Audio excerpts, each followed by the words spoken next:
Early life. Abu Ali Sina was a renowned physician, page number 93. Physician, famous Muslim scientist, philosopher, astronomer, biologist,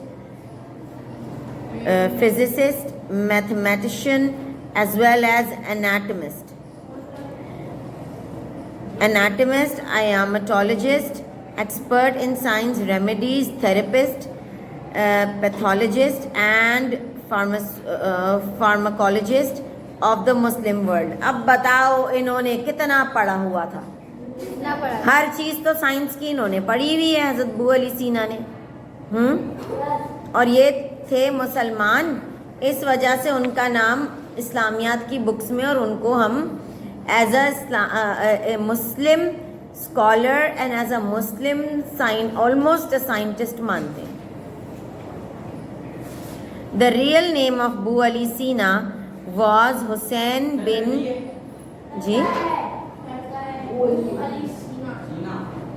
Abu Ali Sina is his name and he's a boy, he's a man.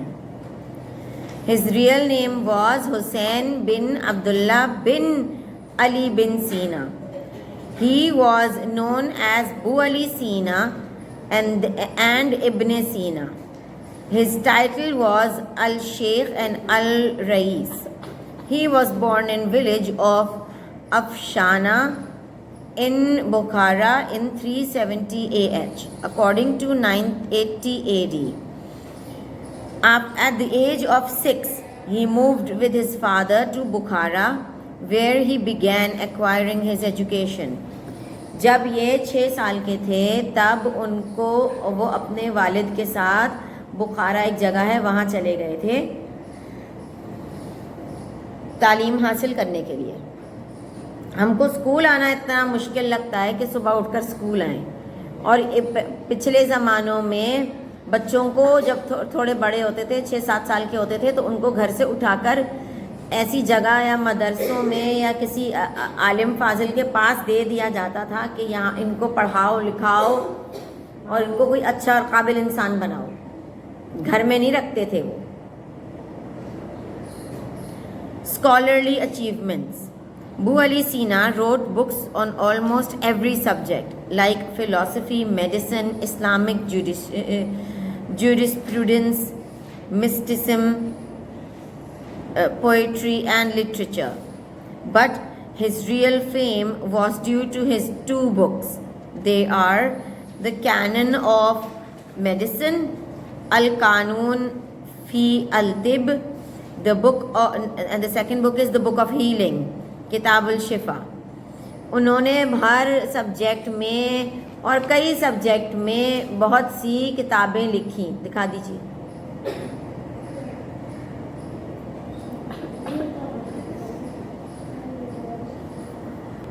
तो आपने हर subject में किताब लिखी, मगर उन्होंने जो सबसे ज़्यादा मशहूर किताबें उनकी थी वो किताब अल-तिब थी, जिसमें दवाइयों के बारे में और बीमारियों के बीमारियों के बारे में लिखा गया था। और दूसरी जो किताब थी वो थी कैनन ऑफ मेडिसिन, ठीक है, और द बुक ऑफ हीलिंग, ठीक है। इन दोनों बुक्स के बारे में उन्होंने लिखा था।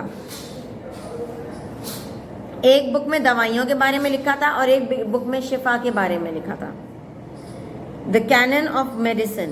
अब ये वो बुक है जिसके बारे में उन्होंने लिखा था।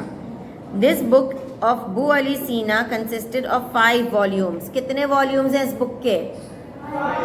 वॉल्यूम का मतलब क्या है? और क्योंकि किताब की तो आवाज़ होती नहीं, तो फिर अब इसमें क्या मतलब होगा वॉल्यूम का?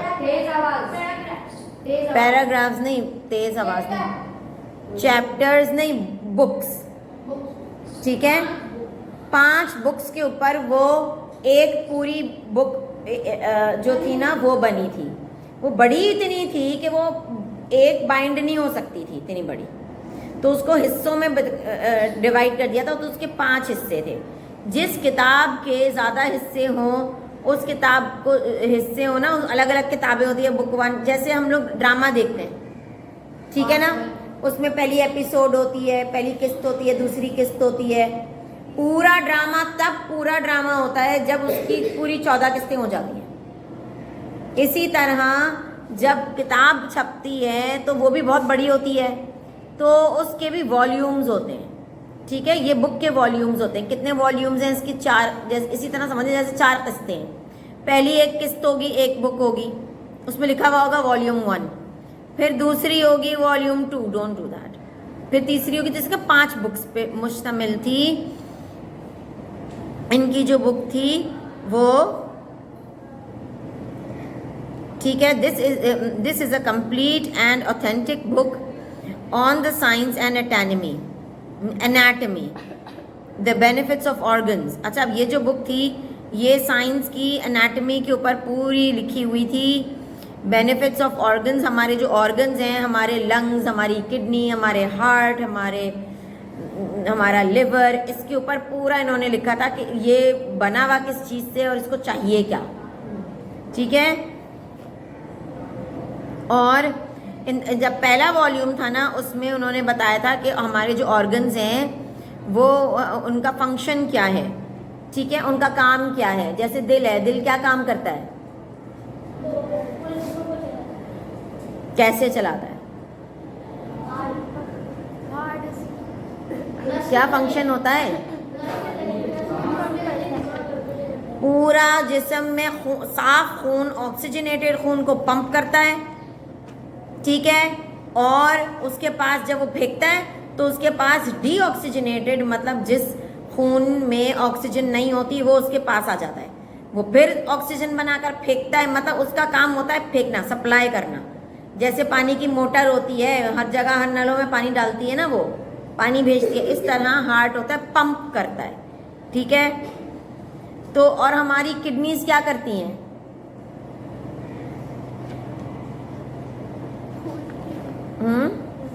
गलत बताएं मगर जवाब तो बताएं।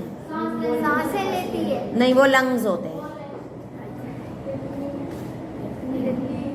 लंग्स होते हैं जो हमारे अंदर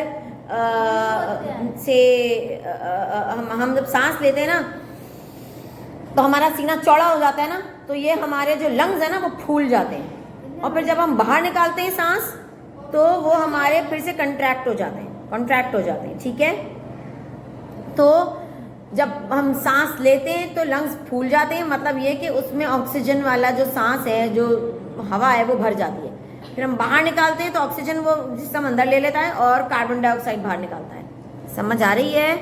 तो इस तरह के सारे हमारे जो जिस्म के ऑर्गन्स हैं उनमें क्या काम करता है, किस तरह वो काम करते हैं, वो सब उन्होंने बताया। अच्छा, वो अली सीना को पता कैसे चला ये सब? किताब से। वो खुद इतने पढ़े लिखे थे, उन्होंने सोचो, अभी तो मैंने सिर्फ एक टीचिंग का कोर्स किया है, बाकी जो पढ़ाई है वो अलग की है। मैं डॉक्टर हूँ? नहीं, मैं डॉक्टर तो नहीं हूँ। मैं नर्स हूँ? नहीं, मैं नर्स नहीं हूँ। मैं क्या हूँ? टीचिंग के मैंने बहुत सारे कोर्सेज किए, बहुत सारी पढ़ाई करी है, मगर मैंने पढ़ाई सिर्फ टीचिंग के बारे में की है।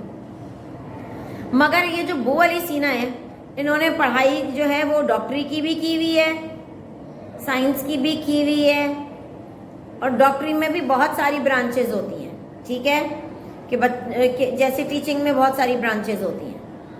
अब उन्होंने हर ब्रांच के बारे में इतना पढ़ा है कि उन्होंने किताबें लिख डाली हैं, इतने पढ़े लिखे। तो उनकी इज्जत किस वजह से हो रही है?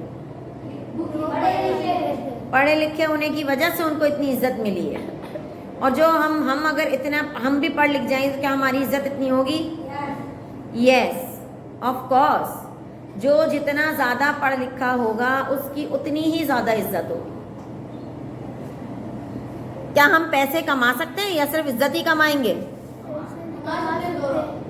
दोनों कमा सकते हैं हम अगर तालीम हासिल करेंगे। अगर हम रोज़ स्कूल आएँ और अच्छी बात सीखें, तालीम हासिल करें, डिग्रियां लेते रहें, हम आगे बढ़ते जाएंगे, पैसे भी हम मिलते जाएंगे। ज़्यादा, जितना ज़्यादा तालीम उतने ज़्यादा पैसे, और जितनी ज़्यादा तालीम उतनी ज़्यादा इज्जत, ठीक है। तो तालीम को प्यारे बच्चों कभी भी मत छोड़ना, इल्म हमेशा हमेशा जारी रखना। जो कि हमने बू अली सीना में भी देखा कि उन्होंने कितना इल्म हासिल किया और बदले में उनको बदले में क्या मिला उनको?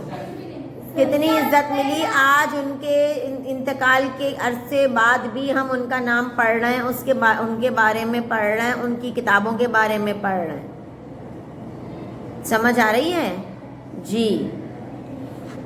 आपको कौन जानता है? अरमीन, आपको बस वो जानता है, और मुझको भी, हम सबको सिर्फ वो जानते हैं, या तो हम जिनके खानदान में पैदा हुए हैं, या तो हम जिनके दोस्त बने मिले हैं, वो भी हमें भूल जाते हैं। अगर आप मस्जिद में जुम्मे में किसी से मिल गए, अगले जुम्मे को कोई गारंटी होगी कि वो आपको याद रखेगा? कोई गारंटी नहीं है। ऑफ कोर्स कई दफ़ा तो पिछले स्कूल में जहाँ मैं पढ़ाती थी, वहाँ की टीचरें भी मुझे याद नहीं है कि वो कौन सी टीचर थी, क्या थी, जाहिर है। मगर बू अली सीना को कौन कौन जानता है? हमने उनको देखा नहीं है, हम उनसे मिले भी नहीं है, मगर हम उनको पढ़ रहे हैं, मतलब हम उनको जान रहे हैं। ढूंढेंगे, आप गूगल पे भी ढूंढिएगा, मैं भी इसमें देखूंगी बाद में, ठीक है? तो बू अली सीना को किस वजह से हम लोग पढ़ रहे हैं? ना हम उनकी ज़िंदगी में थे, और वो उनको इंतकाल हुए भी बहुत से साल हो चुके हैं। तो आज हम उनको पढ़ रहे हैं, तो हम उनको क्यों पढ़ रहे हैं? क्यों हम उनको जानने की कोशिश कर रहे हैं? पढ़े लिखे होने की वजह से, तालीम याफ्ता होने की वजह से, उनकी किताबें छपने की वजह से। और सिर्फ हम पाकिस्तान में नहीं, दुनिया भर में लोग उनको पढ़ रहे हैं। दुनिया भर, इंडिया दुनिया में है, तो सब लोग इंग्लिश नहीं पढ़ना जानते, तो उनकी ज़बानों में भी ये किताबें छपी हैं। सोचो कितने लोग उनको जानते होंगे, फिर कितनी उन्होंने, तो फिर किस वजह से? इस वजह से क्योंकि उन्होंने तालीम इतनी हासिल की है, और उनके वालिदैन इतने सख्त थे। 6 साल के थे और घर से निकाल दिया था, किसी और के घर में, मस्जिदों में, मदरसों में डाल देते थे कि भाई मेरे बच्चे को कुछ आलिम फाजिल बना के निकले, आप अपने साथ रखो। आजकल होता होगा या नहीं होता होगा, कम से कम आजकल तो मैंने ये देखा है, अम्मी अब्बू एक तो सख्ती नहीं करते।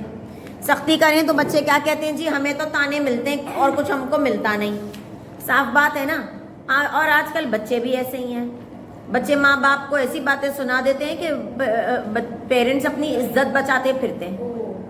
पहले तो बच्चे जो थे वो माँ बाप से बहुत डरते थे कि भाई हमारी, अब माँ बाप डरते हैं कि किस कदर बदतमीज है, छोड़ो जान छोड़ाओ अपनी। खाना खाता है खाए, नहीं खाता है ना खाए, पढ़ता है पढ़े, नहीं पढ़ता है ना पढ़े। तो फिर अब नुकसान किसका हुआ? पेरेंट्स का हुआ या बच्चे का खुद का हुआ? बच्चे का खुद का हुआ। अगर बू अली सीना इसी तरह बदतमीज होते जैसे हम हैं कि भाई हमें नहीं करना, तुम्हें क्या है, हमें नहीं पढ़ना, तुम्हें क्या है, हमें नहीं जाना, हमें मोबाइल नहीं छोड़ना, तुम्हें क्या है, तो उनके बू अली सीना के अब्बू क्या कहते हैं? ठीक है ना करो, चिपके रहो मोबाइल में, हमें क्या है। तो आज बू अली सीना इस चैप्टर में, इस किताब में उनका जिक्र नहीं होता, पूरी दुनिया में उनका जिक्र नहीं होता, कोई भी उनको नहीं जानता। आज उनकी इंतकाल के इतने अरसे बाद भी लोग उनको, हम जैसे लोग भी उनको नहीं पढ़ते। और ये सब, चलो अरमीन कमेंट से ठिया खुद ही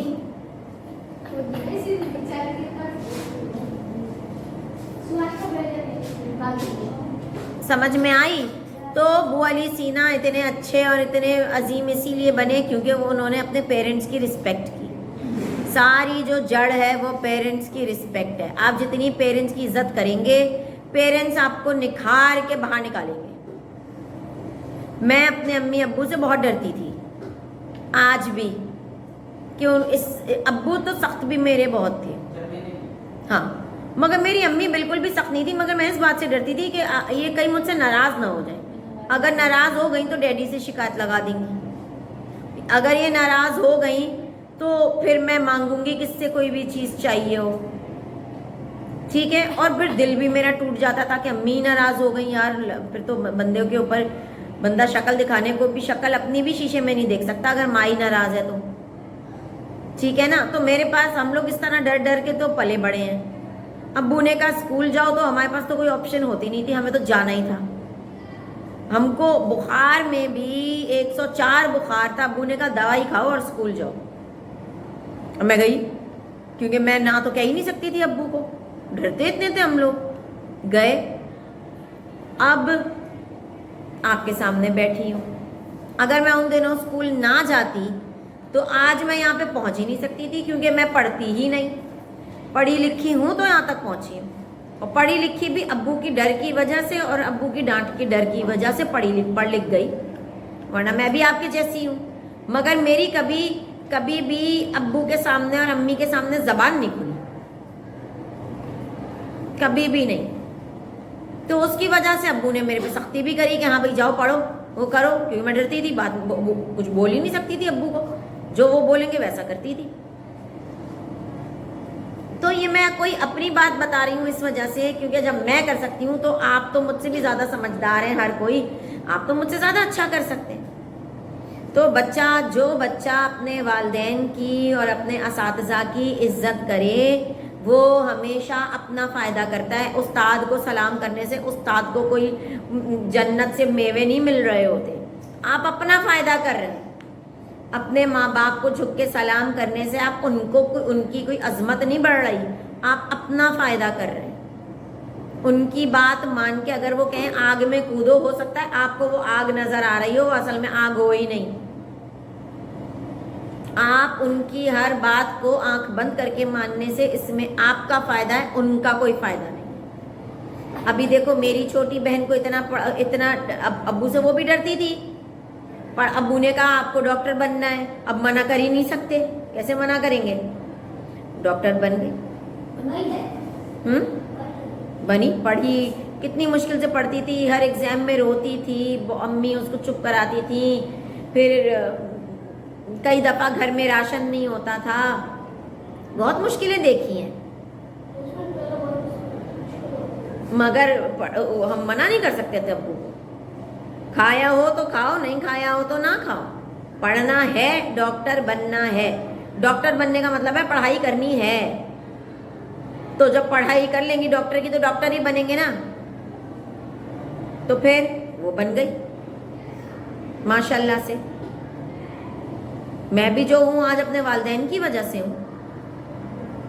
और अब आजकल हम लोग क्या कर रहे हैं, हम लोग अपने अब्बू अम्मी को कहते हैं यार आप चुप रहें, आपको नहीं पता, हमें पता है, तो वो चुप रहते हैं, ठीक है हमें क्या, मत मानो, अपना नुकसान कर रही हो या कर रहे हो, हमारा तो कोई नुकसान नहीं है। हम अपने पेरेंट्स को चीख के जवाब देते हैं, बदतमीजी करते हैं, इससे नुकसान किसका है, हमारा अपना ही नुकसान है। वो चुप हो जाएंगे। अगर पेरेंट्स ही चुप हो गए तो हमें सही रास्ता और सीधा रास्ता और अच्छे रास्ते बताएगा कौन, चलाएगा कौन, हमें तो पता है नहीं, हमें तो पता है नहीं। टीचरें जो होती हैं वो बताती इतनी है नहीं, कैसे बताएंगी, उनके पास पूरा दिन थोड़ी है, माँ बाप के पास हम पूरा दिन होते हैं, हाँ या नहीं। तो फिर सबसे बड़ी जो जड़ है ना, वो है माँ बाप की आंख बंद करके इज्जत करना। अब देखो एक घर में लड़कियां जो हैं वो बदतमीजी करती थी, हमें नहीं करना, हमें नहीं करना, हमें नहीं करना। उनके पेरेंट्स ने, मेरे रिश्तेदार हैं, उनके पेरेंट्स ने उनको छोड़ दिया कि ठीक है जो करना है करें, और जो करना है वो कर रही हैं। उनका जो बेटे हैं, 2 बेटे हैं, एक बेटा जो है वो उनकी सारी बात मानता है, तो आज उसके अब्बू जो हैं उसको साइंस पढ़ा रहे हैं। अभी तो उसका वो सफ़र शुरू हुआ है, मगर कम से कम सही रास्ते पे बिठा के सफ़र शुरू तो करा दिया उसके अब्बू ने, और उसकी अम्मी भी उसका साथ दे रही हैं कि हाँ नहीं तुम यूँ करो, ये पढ़ो, यूँ पढ़ो। ट्यूशन भी बड़ी मुश्किल से उन लोगों ने लगा के दी। अगर यही मेहनत बेटियां भी कर लेती, बात मान लेती, तो हो सकता है 4 साल बाद, 5 साल बाद वो डॉक्टर बनी खड़ी होती। कुछ, मगर बात तो मानती ना। उन्होंने तो बोल दिया तुम्हें इससे क्या है, हम अपनी मर्जी करेंगे, तो फिर उनके अम्मी अब्बू ने छोड़ दिया, ठीक है अपनी मर्जी करनी है, अपनी मर्जी करो, हमारा कौन सा नुकसान कर रही हो, अपना नुकसान कर रही हो। हमारे पास तो है राशन पानी, हम तो कमा रहे हैं, खा रहे हैं, नुकसान तुम्हारा है। अभी एक औरत जो है वो अभी अपना अगर अच्छा पढ़ाई कर ले तो अपना खर्चा उठा सकती है, अपने बच्चों का खर्चा भी अकेली औरत उठा सकती है, उसको मियाँ से भीख मांगने की ज़रूरत नहीं है। मगर अगर एक औरत पढ़ी लिखी ही नहीं है, वो अपनी रोटी कहाँ से कमा के खाएगी? बच्चे तो छोड़ ही दो, तो भाई यही करेगा ना। अगर क्योंकि आजकल तो यही है कि भाई अगर आपस में नहीं बन रही मियाँ बीवी की, तो मियाँ बीवी अलग हो जाते हैं कि जाओ। बीवी कह ही नहीं सकती, औरत कह ही नहीं सकती बच्चे मैं रख लूंगी। कैसे रखोगी? रोटी कमा सकती हो, पढ़ी लिखी हो, बच्चे भी हाथ से जाते हैं फिर औरत के, क्योंकि वो तो पढ़ी लिखी नहीं है, वो अपनी रोटी नहीं खा सकती, कमा सकती, बच्चों को कहाँ से पालेंगी? अभी मैं अगर खड़ी हो जाऊं कि ठीक है नहीं रहना नहीं रहो, मैं खुद कमा लूंगी, कमा रही हूँ, खुद भी खा सकती हूँ, बच्चे भी खिला सकती हूँ, बच्चे मेरे पास रहेंगे, कोर्ट में जाकर के लड़ूंगी कि भाई मैं अपने बच्चे अपने पास रखूंगी, मैं कमा सकती हूँ, खिला सकती हूँ, तो फिर हो सकता है मैं केस जीत भी जाऊं। मगर जो अनपढ़ है, जो कमा ही नहीं सकती, जो रोटी अपनी कमा के खा ही नहीं सकती, उसका तो मियाँ सारे बच्चे ले जाएगा कि ठीक है मैं कमाऊंगा, मैं खिलाऊंगा, तुम्हारे पास तो कुछ है ही नहीं, तुम कमाओगी कैसे? और कोर्ट भी यही कहेगा कि ठीक है ये तो कमा ही नहीं सकती, खिलाएगी कैसे? तो जो अनपढ़ औरत है वो अपना आप भी खो देती है, अपने बच्चे भी खो देती है, अपनी ज़िंदगी भी ख़राब होती है उसकी। और जो पढ़ी लिखी औरत है वो खुद भी खड़ी हो जाती है, अपने बच्चों को भी खड़ा कर लेती है और किसी से नहीं डरती है कि ठीक है। आदमी डरता है इससे कि कहीं चली ना जाए छोड़ के, कहीं गुस्से में आकर मुझे छोड़ देगी तो ये तो बच्चे भी ले जाएगी, तो पढ़ी लिखी है, इसको तो रोटी का भी कोई टेंशन नहीं है, खुद कमा के खा लेगी। और पैसे से पैसा बड़ी जल्दी बन जाता है। आप कमाना शुरू हो, वो पैसा जमा करें और कमाएं, उस पैसे को कहीं लगाएं, पैसा मल्टीप्लाई होता जाएगा।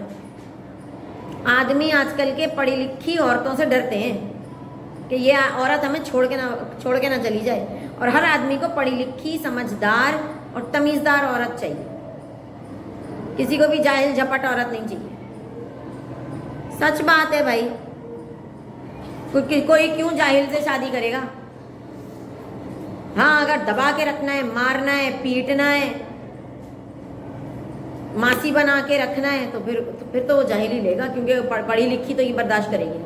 2 झापड़ लगाएगा सुबह, 2 झापड़ लगाएगा शाम, और उससे काम करवाएगा, तो वो औरत की क्या इज्जत रह गई? वो ये ना, जो पढ़ा लिखा नहीं है ना उसकी इज्जत ही नहीं है। जो पढ़ी लिखी लड़की है उसकी बहुत इज्जत है, सर उठाकर जीती है, फिर वो किताबों में नाम छपते हैं उनके, इज्जत होती है उनकी, अपने लिए अपने हक के लिए खड़ी हो जाती हैं, जो दिल चाहता है जाके खरीद लेती हैं, खाती हैं, पीती हैं, ऐश करती हैं, घूमती हैं, फिरती हैं, उनके पास पैसा है, वो कमा के खा सकती हैं। जिनके जो पढ़ी लिखा ही नहीं है, जो स्कूल ही आना नहीं चाहता, बस अपने आप को धक्का दे के सिर्फ इतना करो कि स्कूल आ जाओ, फिर इतना धक्का दो अपने आप को कि कॉलेज आ जाओ, डिग्रियां मिलती जाएंगी रोज, फिर अपने आप को इतना धक्का दो कि यूनिवर्सिटी आओ, डिग्रियां मिलती जाएंगी। सिर्फ रोज की एफर्ट ये है कि सुबह उठ के अपने आप को धक्का दे के स्कूल, कॉलेज, यूनिवर्सिटी, बस आपको डिग्रियां मिलती जाएंगी। फिर आप कहीं नौकरी के लिए जाएंगे तो आपको ठक करके नौकरी फौरन मिल जाएगी। एक दफ़ा नौकरी मिल गई तो आप अपना बिजनेस भी कर सकते हैं उन पैसों से, फिर आप चल पड़ेंगे खुद। तो वो अली सीना के भी पेरेंट्स ने यही किया, उनको घर के नरम और आरामदेह जगह से उठा के सख्त जगह और सख्त उस असातिज़ा के पास छोड़ा, जो उनकी पिटाइयाँ भी करते होंगे और उनकी इशामत भी बुलाते होंगे, और उनकी कोई माँ और बाप नहीं है बचाने के लिए उनको, तो उनको पढ़ना ही पड़ा, और पढ़ के आज वो अली सीना की किताबें हम पढ़ रहे हैं। तो पहली जो वॉल्यूम था उसमें कैसे ऑर्गन्स काम करते हैं ये लिखा हुआ है। दूसरा जो वॉल्यूम है उसमें properties, effects, observations and experiments of all the herbs and medicines, के दवाइयों, कौन सी दवाई का हमारे जिस्म पे क्या असर होता है ये लिखा हुआ है। तीसरी जो और चौथी जो वॉल्यूम्स हैं उसमें इंसान की डिजीज़ के बारे में लिखा हुआ है कि कौन कौन सी बीमारियां इंसान को होती हैं। फिर their causes and symptoms are also discussed, कि क्या बुखार होता है। जैसे अगर आपको फ्लू है तो सबसे पहले आपको गला ख़राब होना शुरू होगा, आपको बुखार होगा, आपको छींकें आएंगी, ये सब लिखा हुआ है फॉर एग्जाम्पल। और फिर इसका इलाज क्या है ये भी लिखा हुआ है। तो सब कोई वो बुक लेगा ना, अबू अली सीना की ये किताब दे दो, ठीक है। उनके इंतकाल के भी कितने सालों बाद भी वो किताब में सब लिखा हुआ है कि बीमारी कौन सी है, इलाज कौन सा है, बीमारी कौन सी है, इलाज कौन सा है। तो सब वही किताब खोल के पढ़ेंगे। उनके मरने के बाद भी उनकी किताबें बिक रही हैं आज तक, like hot cakes. Like hot cakes का मतलब इधर दे दीजिए मुझे। लाइट हॉट केक्स का मतलब क्या है? हॉट केक का मतलब क्या है? हॉट केक, गरम केक। गरम केक। जब आप बेकरी में जाते हैं तो आप जो ताज़ा बना हुआ गरम केक होता है वो उठाएंगे या ये ठंडा बना हुआ केक उठाएंगे? गरम केक, लाइक हॉट केक। ये इंग्लिश का मुहावरा है, ईडियम है। इसका मतलब ये होता है कि इतना इतना हाथों हाथ चलने वाली चीज़, what do you want afterwards. तो इतना उनकी किताबें ऐसे बिक रही हैं जैसे गरम केक बिके, लाइनें लगी हुई हो, जल्दी जल्दी दो, जल्दी दो, जल्दी दो, इस तरह के ठंडा भी ना हो जाए हॉट केक, ठीक है। अच्छा, finally in the 5th volume prescriptions and medicines are prescribed for the various diseases. 5वें वॉल्यूम में दवाइयाँ बताई गई हैं कि ये बीमारी हो तो ये दवाई खाओ तो असर होगा। द बुक ऑफ हीलिंग, दूसरी जो बुक है the book of healing, in this book बू अली सीना discussed logic, physics। अच्छा, अब उन्होंने पढ़ा क्या है? लॉजिक भी पढ़ा हुआ है, फिजिक्स भी पढ़ा हुआ है, मैथमेटिक्स भी पढ़ा हुआ है और थ्योरी, ये सब की डिटेल में किताब बताई हुई है, ठीक है। द बुक ऑफ हीलिंग का मतलब है इलाज, हील का मतलब है हल। बीमारी का हल क्या है? मतलब जैसे हील हो रहा है, मतलब मेरा कट लग गया, आपने कहा कैसा है, मैंने कहा भी हील हो रहा है। हील का मतलब क्या होगा? बेहतर हो रहा है, बेहतर हो रहा है, ठीक है। असर हो रहा है, बेहतर हो रहा है। तो अब ये बता रहे हैं कि similarly the house management, establishment of a state. अच्छा, अब इन्होंने घर किस तरह मैनेज करना है, मुल्क किस तरह मैनेज करना है, पॉलिटिक्स कैसे करनी है, डीलिंग विद एथिक्स मतलब तमीज़ किस तरह से हमको क्या और किस तरह की तमीज़ रखनी है, और also highlighted there in. Bu Ali Sina was also fond of mathematics, उनको मैथ्स भी बहुत पसंद थी। Here he was an expert in science geodesy. In the matter of chemistry, the views of Boo Ali Sina were different from those of contemporaries. उनका जो chemistry है, जो एक केमिस्ट्री का जो सब्जेक्ट है, उसमें उनका जो राय थी वो दूसरे लोगों से डिफरेंट थी, अलग थी। He believed that mercury, silver or any other metal cannot be chemically converted into gold. Boo Ali Sina was also an expert in psychological therapy. दिमागी मरज हो जाता है ना कि सोच आने लगती है। जैसे अगर मैं कहूँ आप सब पीले हो रहे हैं, आप सब पीले हो रहे हैं, आप लोगों की आंखें पीली हो रही हैं, तो आप घर जाएंगे तो आपको भी लगेगा कि वाकई यार शीशे में देखेंगे यार कुछ कुछ पीला हो रहा है। ये होता है दिमाग का गेम, ठीक है। दिमाग के साथ खेलना, या दिमाग आपको उस चीज़ के ऊपर यकीन दिलाने लगता है जिस चीज़ को आप बहुत ज़्यादा सुनते हैं, बहुत ज़्यादा देखते हैं। इसीलिए कहते हैं कि अच्छे लोगों में बैठो, अच्छी बातें सुनो, अच्छी चीज़ें देखो। जिस तरह की चीज़ें और बातें आप देखेंगे और सुनेंगे वैसा ही आपके ऊपर असर होने लगेगा, ठीक है। तो ये जो दिमागी चीज़ थी ना, उसके बारे में उसमें भी ये बहुत एक्सपर्ट थे।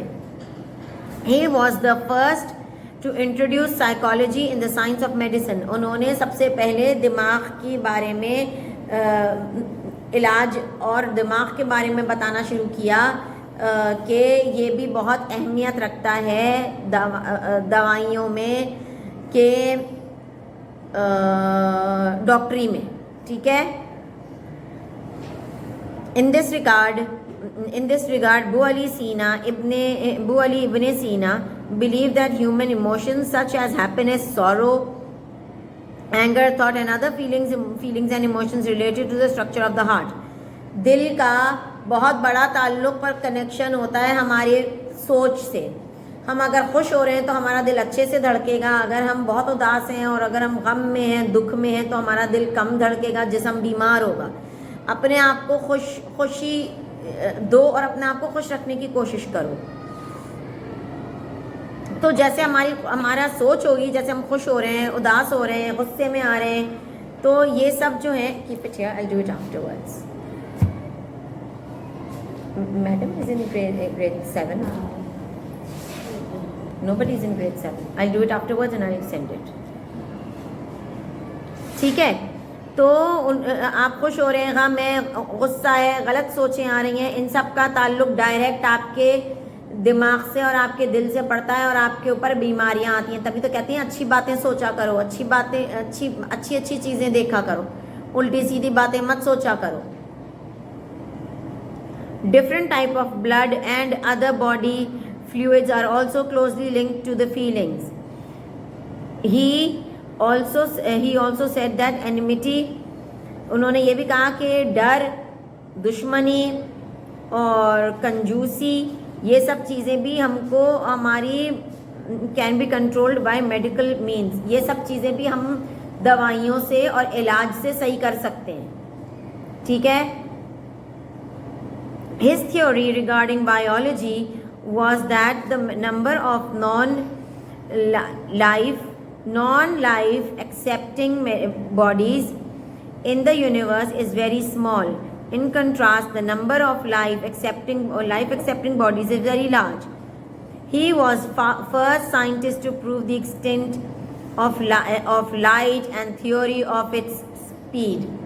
ये पहले साइंटिस्ट थे जिन्होंने रोशनी की स्पीड बताई थी और उन्होंने पहले साइंटिस्ट थे जिन्होंने ये बताया था कि स्पीड कुछ चीज़ होती है. अब उनको इतना सब कैसे पता चला? उन्होंने ये सब पढ़ा था और उनका शौक ही पढ़ने का था. हमारा शौक क्या है? मोबाइल देखना. उनके पास तो मोबाइल था ही नहीं, ना टीवी था, ना मोबाइल था, ना रेडियो था. ये तीनों में से कोई चीज़ थी नहीं. आपको अगर मज़ा चाहिए, एंटरटेन तो बंदा करेगा ना, अपने आप को खुश कैसे करेगा, आराम कैसे देगा? तो उनके पास एक ही चीज़ थी, किताबें. अब अगर उनको मैथ पढ़ के थक गए हैं, थोड़ा रिलैक्स होना चाहते हैं, तो इंग्लिश की किताब उठा लें. अगर इंग्लिश पढ़ के और मैथ पढ़ के थक गए हैं, तो वो दिमाग की कोई साइकोलॉजी की किताब उठा लें. ये उनकी एंटरटेनमेंट थी. हम क्या करते हैं? एक पीरियड के बाद थकते हैं और कोशिश करते हैं कि यार छुट्टी हो, और घर जाके तो मोबाइल से ऐसे चिपकते हैं कि मोबाइल, अम्मा कहें, कुछ भी कहें, खाना खाते हुए भी मोबाइल चाहिए. तो ये, और उन्होंने क्या, उनको क्या था, उनको ये था कि भाई हर वक्त सिर्फ किताब चाहिए, क्योंकि और कुछ होता ही नहीं था. अगर आज भी हमारे माँ बाप हमको टीवी, मोबाइल, रेडियो ये तीनों बंद कर दें ताले में, तो हमारे पास सिर्फ किताबें रह जाएंगी. फिर हमारी असल जो फ्लाइट है ना, ऊंचाई की तरफ, वो शुरू होगी. मगर हम माँ बाप को कहते हैं तुम्हें क्या, और इतना चीख के और जलील करके कहते हैं कि तुम्हें क्या. वो कहते हैं ठीक है, करो जो करना है, मोबाइल चाहिए, लो, सारा दिन इसी पे चिपके रहो. तो नुकसान किसका है? हम अपना ही नुकसान करते हैं.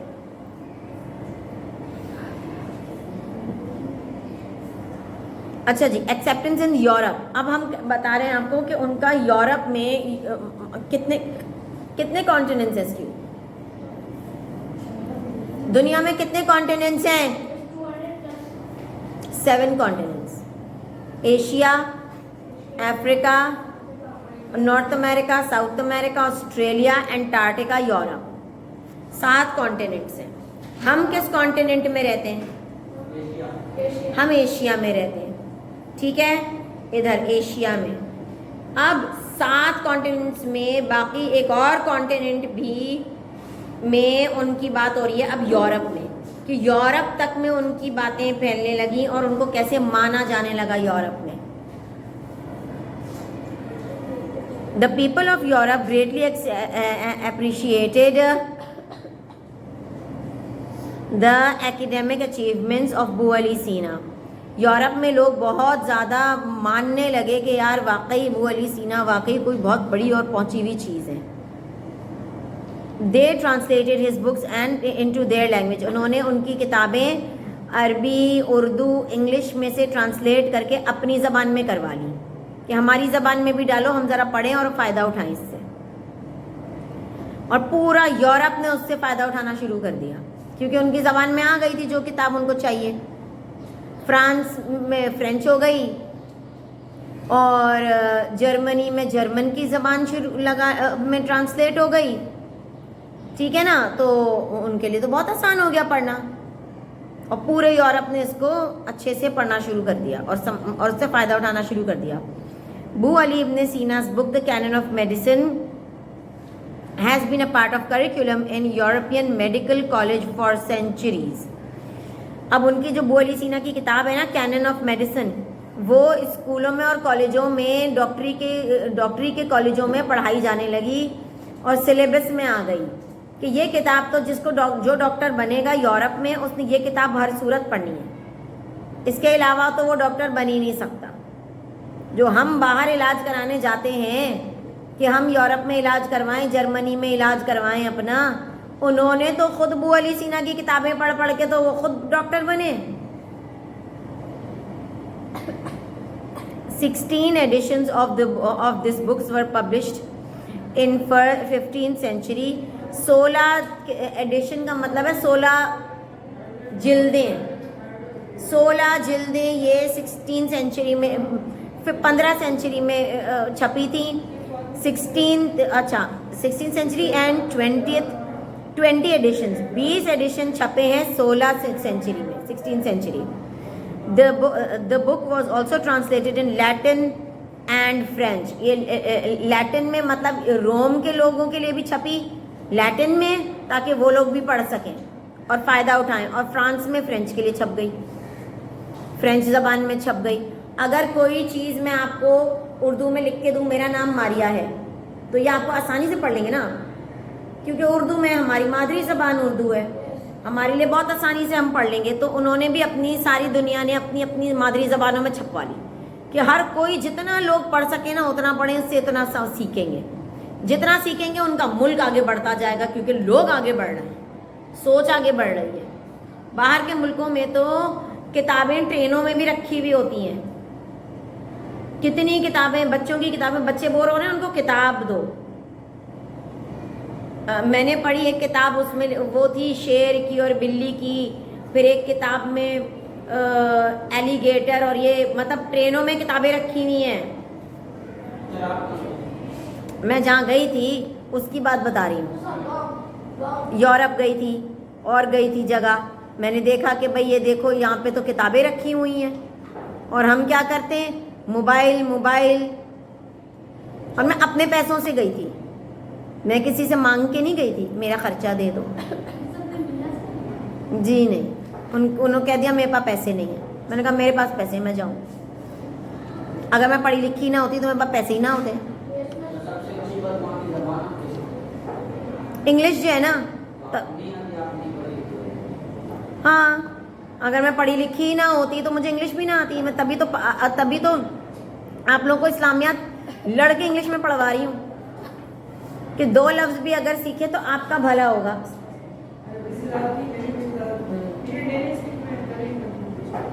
क्यों? तो इसी वजह से तो पूरे, आप पता है, पूरे साउथ में और पूरे हर जगह इस्लामियात उर्दू में हो रही है. और ये मेरे लिए इतना मुश्किल है कि पहले मैं आप लोगों को इंग्लिश में पढ़ाऊँ, फिर मैं आप लोगों को उर्दू में पढ़ाऊँ, और एग्ज़ाम का पेपर भी उर्दू में आ रहा है. वो मैं पहले पूरा पेपर इंग्लिश में बनाऊँ, फिर मैं आपको इंग्लिश में करवाऊँ. ये मेरे तो सरदर्दी है. मगर मैं सिर्फ इसलिए कर रही हूँ कि अगर आप में से कोई भी इंग्लिश का तो ज़्यादा इंग्लिश सीख जाएगा तो आप लोगों को फिर कोई नहीं रोक सकता ऊपर जाने से. कम से कम जब तक मैं हूँ, कम से कम जब तक मैं इस्लामियात पढ़ा रही हूँ, जब तक मैं इस स्कूल में हूँ या मैं जहाँ भी होंगी, मेरी यही कोशिश होगी कि मेरे जो बच्चे हैं वो इतना हो जाएं कि इंटरनेशनली दुनिया में वो किसी भी कोने में जाएं तो वो बावले बने हुए ना हो कि ये क्या हुआ, इंग्लिश बोल रहे हैं तो हमें तो पता ही कुछ नहीं।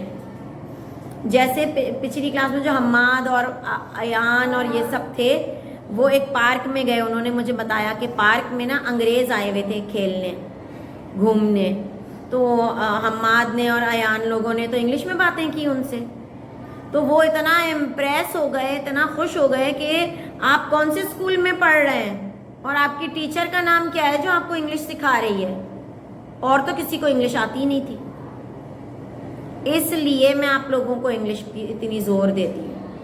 पूरी दुनिया में ना सिर्फ इंग्लिश चलती है, ज़्यादातर चाइना में नहीं चलती। वो कहते हैं हम अपनी ही ज़बान इस्तेमाल करेंगे, हम कोई और ज़बान इस्तेमाल ही नहीं करेंगे। तो आप उसमें इशारों की ज़बान इस्तेमाल कर सकते हैं, या फिर आप उस वक्त आप अपना डिवाइस मोबाइल यूज़ करें, ट्रांसलेट करके उनके कान पे लगा दें, या फिर और भी कितनी चीज़ें होंगी, मगर इंग्लिश सारी दुनिया में इस्तेमाल होती है, हर जगह इंग्लिश यूज़ होती है। तभी तो इंग्लिश का मैं इतना ज़ोर दे रही होती हूँ आप पे।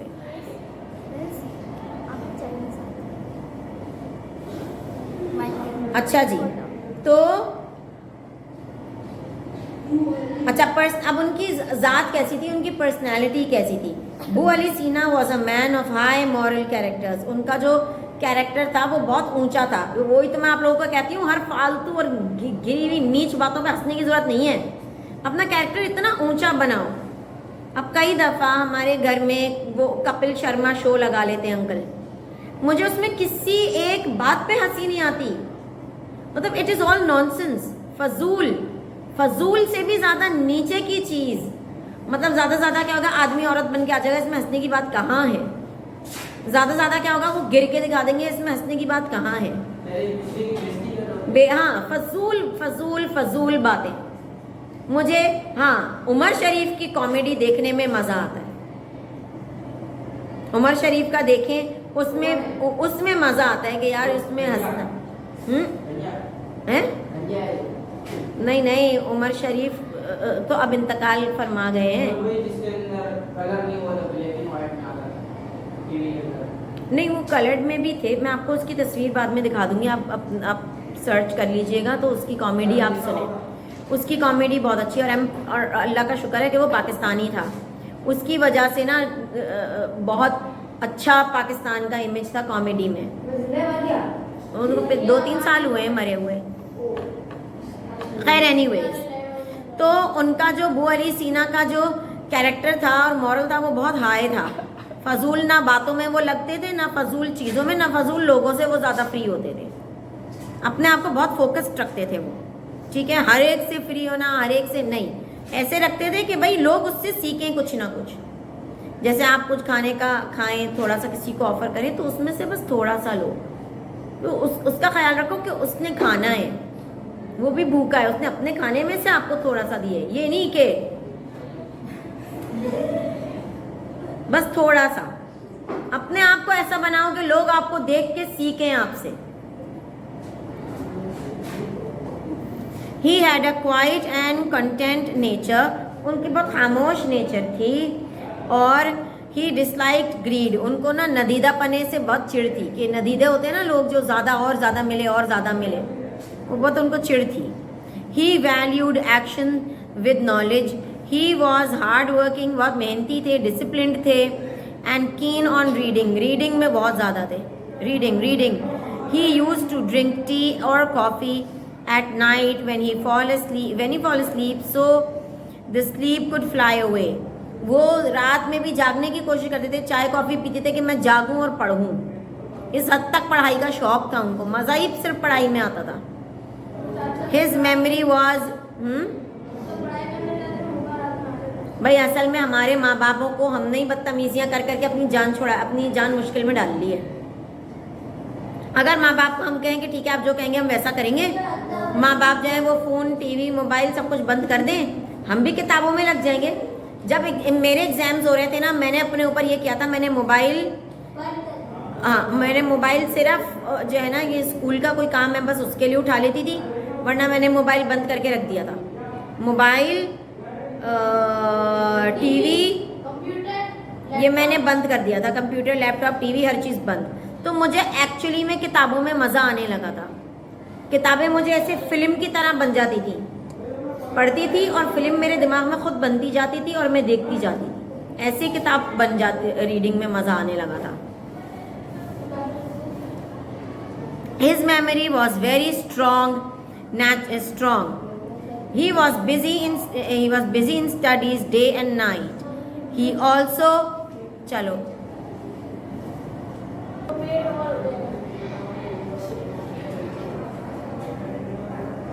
he also held the minister post twice. वो पहले 2 दफा मिनिस्टर भी रह चुके हैं. But his company of the rulers did not like the luxurious life. He always used to use the art of medicine to serve the creation of Allah Almighty. हमेशा उन्होंने दवाइयों से और तिब से लोगों का इलाज किया और खिदमत की लोगों की, मतलब फ्री इलाज किया. He treated people with his observation, experience and determination. लोगों को देख के पहचान लेते थे, समझ जाते थे कि इसको क्या बीमारी हो रही है. इतने एक्सपर्ट हो गए थे कि लोग जो चलता हुआ आ रहा है तो फौरन उनके आगे ना बीमारी दिख जाती थी कि ये पेट में गड़बड़ हो रही है इसके, या इसके पेट में कोई तकलीफ है, या इसके दिमाग में कोई परेशानी है, ये जो आंखें बार बार झपक रहा है इसकी आंखों में कोई गड़बड़ है, या इसके दिमाग में कोई खन्नास है, क्या है, उनको फौरन नजर आ जाता था. इतने एक्सपर्ट थे वो. At the age of 20 only he became known as हकीम हाजिक, मतलब स्किल्ड डॉक्टर. 20 की उम्र में, 20 साल की उम्र में ही वो बहुत हकीम हाजिक के नाम से मशहूर हो गए थे. अब उनका इंतकाल. Abu Ali Sina was suffering from colic. When he realized that he could no longer live, then he spent all his possessions to the needy people, freed his slaves. उन्होंने जब उनको पता चला कि वो बहुत बीमार हैं, उनका कोई इलाज नहीं है, तो उन्होंने अपनी जो चीज़ें थी वो सब गरीबों में बांट दी और अपने जो गुलाम थे, जो नौकर थे, क्योंकि पढ़े लिखे थे, पैसे तो थे, ठीक है, तो उनको भी आज़ाद कर दिया. And began to recite holy Quran at all times. पूरा वक्त फिर वो कुरान शरीफ पढ़ते जाते थे. ही पास्ड अवे, उनका इंतकाल हुआ 4th of रमज़ान, 4 रमज़ान को 428 AH according to 1037 AD. It means के उनका इंतकाल हुआ 4 रमज़ान को. ये मतलब है. समझ आई?